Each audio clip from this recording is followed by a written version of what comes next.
try to put your feet on the continent. Add it to your list of places to Sisters, how y'all feeling? Brothers, y'all alright? It's Kezia and welcome back to my channel.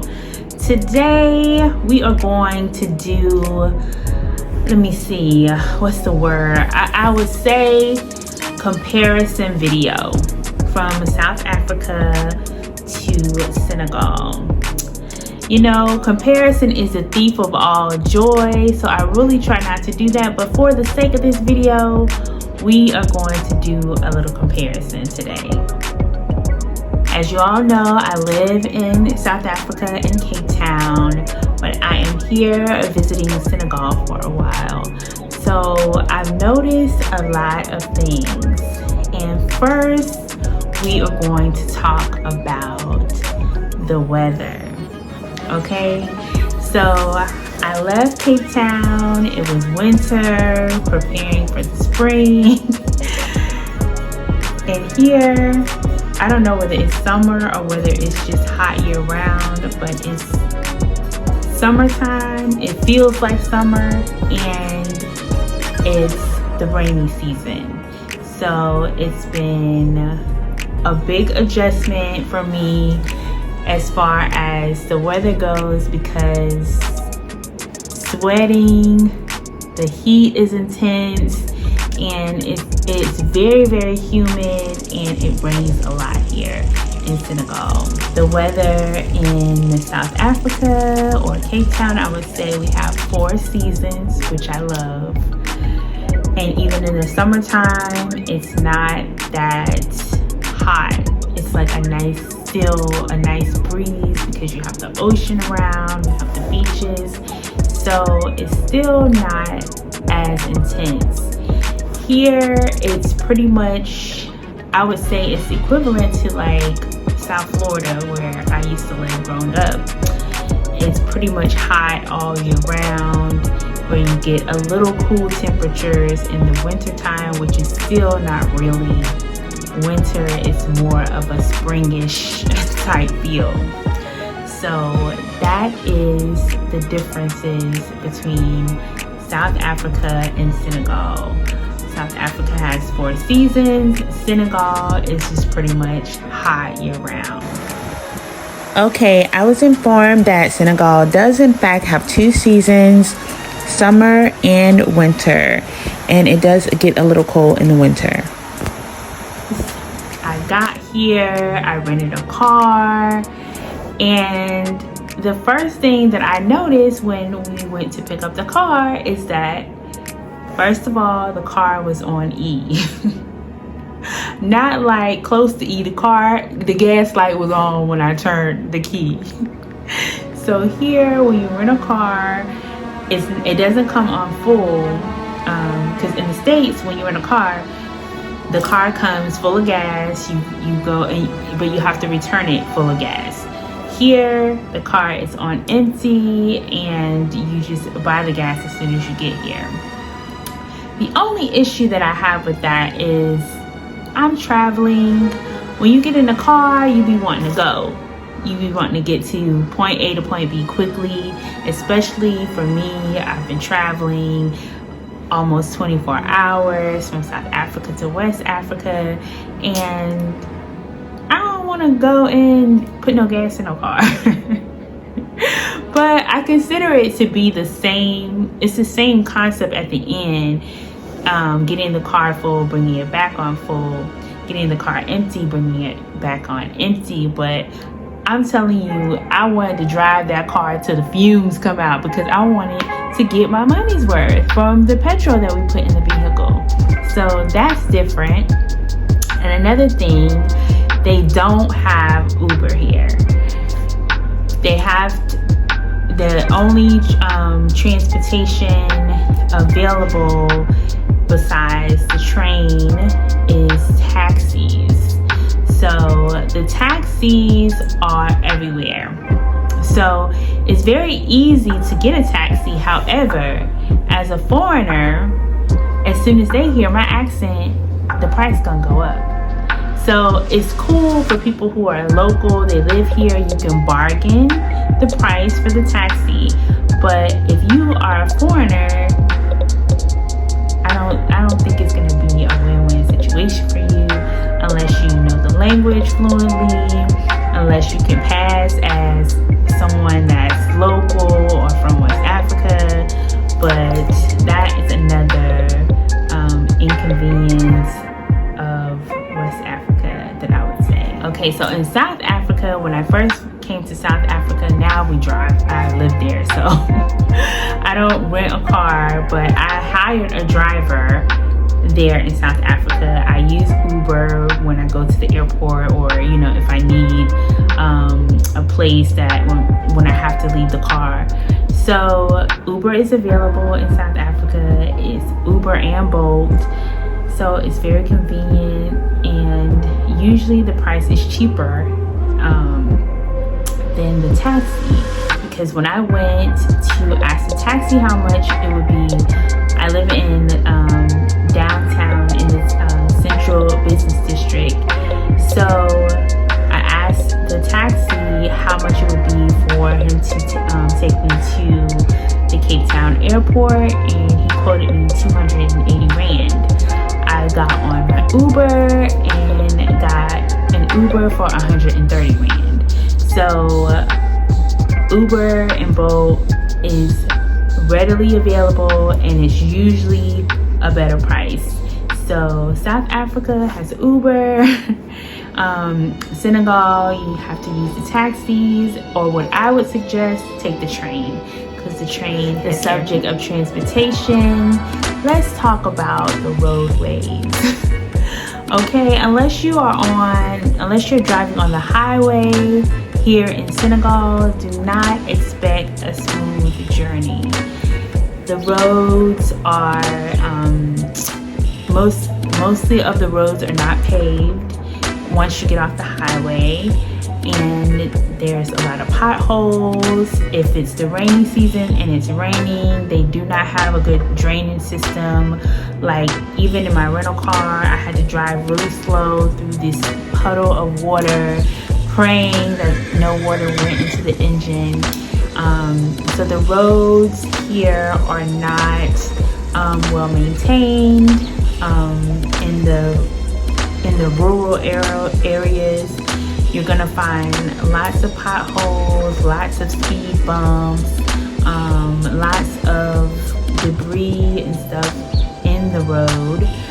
So that is one thing to be prepared for. In South Africa, the roads are really good. The roads are really nice. They're paved. Most of them are smooth. I mean, you may find a pothole here and there, but it's not on every road. And the drainage system, you don't have to deal with that usually, unless there are days and days of heavy rain and flooding. So for the most part, I would say South Africa wins as far as the roadways and transportation. West Africa still has a little bit ways to go. Well, Senegal, I don't want to say West Africa, it's Senegal. Another big difference, y'all, that shocked me when I was driving is the road is not your own. You have to share them with people, with livestock, with the horses and carriage, with the motorbike, with donkeys, anything. The cows crossing the road. I'm gonna have to put a clip in to show you guys, because it is really, really crazy driving here. It's an adventure. It's definitely an adventure. The next thing that I noticed is most places prefer cash. Well, not prefer. They only take cash. Credit cards, debit cards are not an option in many businesses. So make sure if you're coming to Senegal that you get some of the local money, safer, out of the ATMs, so that you are able to purchase things. I was a little bit surprised. I went to So like I was saying, most places you have to pay cash, which can be a little inconvenient because, you know, we like to swipe, we like to tap and move and keep it moving. But even I was at the mall at Sea Plaza eating at a little restaurant there, and I was getting ready to pay, and the guy was like, oh, you should have told me you were going to pay with card before we went. It was like an additional fee and all this. So make sure you have cash on deck. In South Africa, not an issue. We don't even have to deal with that. Most places take cards, unless you're going to like a little small convenience store or something like that. But here in Senegal, make sure you hit the ATM up, get some SAFA, have some cash, so you are able to move around like you want to. So, okay guys, this is a big one. This is a big thing that you need to be prepared for. If you are ever coming to Senegal, you need to brush up on some French. French is the national language here, but Wolof is spoken pretty much everywhere. So before I came here, my nephew taught me a little bit of Wolof, you know, Jedejev, which is thank you, wow, yes, did, no, negative, how are you, mangi firik, you know, I'm fine. Like basically general basic words, basic phrases that will help you, that will assist you in getting your point across while you're here. Language is rarely used and rarely understood. Like when I'm talking to them, it's like the confusion is oozing out of their eyes. And I understand because when they're speaking their language, I had the same look. I'm the same way. So I get it. But it would be useful to, if you already speak French, that would be great. If you can even learn some basic sentences of Wolof, that's even better, because no one hardly speaks English here, which is a vast difference from South Africa, where although they have 11 official languages there, mostly everyone speaks English. I don't have any problems there getting around, communicating and stuff like that. So that's the difference between Senegal and South Africa. Another thing that I noticed here, y'all, the women be dressed to the T's, okay? And I'm not saying that people in South Africa don't dress, because they got style, they got swag. But I'm talking about people dressing in, the women dress up every day here in like traditional garb just to go to like the market. Or I've seen people walking down the street carrying, you know, food and water on their head with dressed to the nines. That was like just crazy to me. Like I'm like, they need to be comfortable. Like, I don't know. Even at the beach, the lady who was cooking my fish that I purchased, she was dressed, I mean, it's hot here.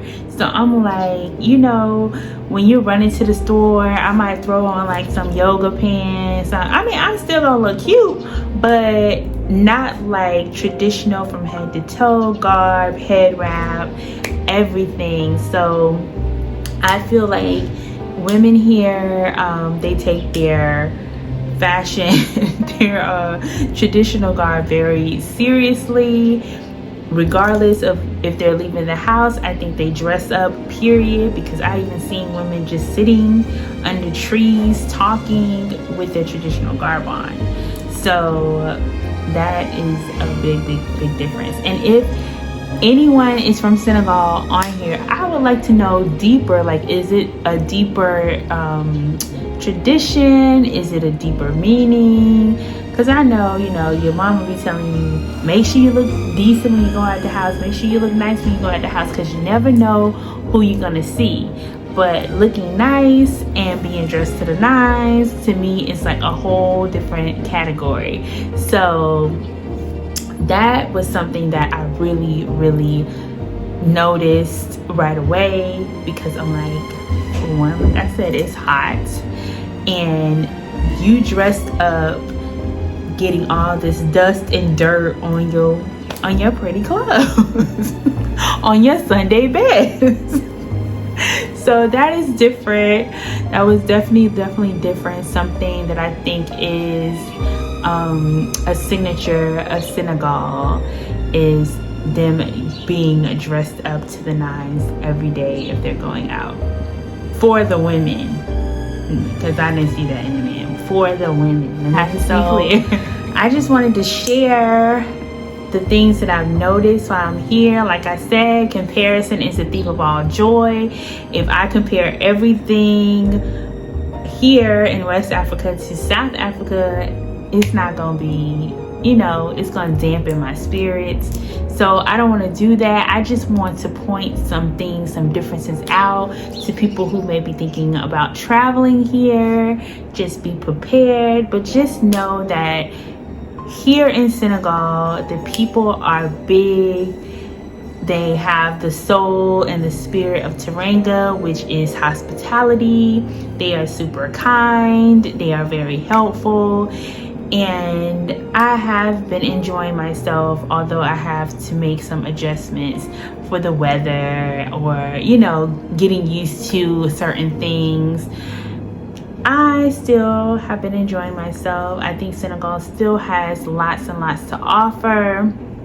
And I think it would be a nice country to visit as long as you come prepared. So if you coming from France and you already speak French, then you ain't gonna have no problem. Y'all ain't gonna have no problem. I mean, of course, you probably still get, you know, as a foreigner, they probably still gonna try to hike the price up when bargaining and stuff like that at the markets. Or because let me tell y'all, when I go to the market,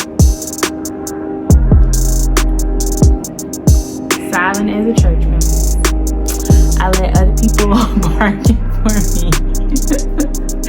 Because no, as soon as they hear my accent, I know the price going up. So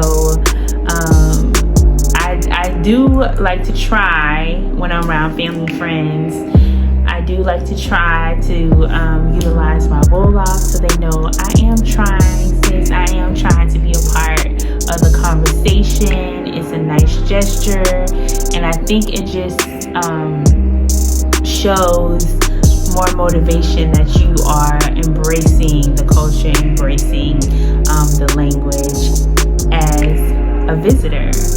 So it's small things like that that goes a long way. So in conclusion, y'all, I have been enjoying myself here in Senegal. I do miss South Africa because, you know, South Africa has been home for, you know, 4 years now. So I do miss home, you know. But Senegal has been giving me Teranga. They are very hospitable. They're very easygoing people. They're very kind. Okay, so for all my people, y'all need to come. I want y'all to come to West Africa. I want y'all to come to South Africa. I want y'all to put your feet on the continent. Add it to your list of places to travel, because there is a lot to offer here on the continent of Africa. I appreciate all the love that you guys have been giving on my videos.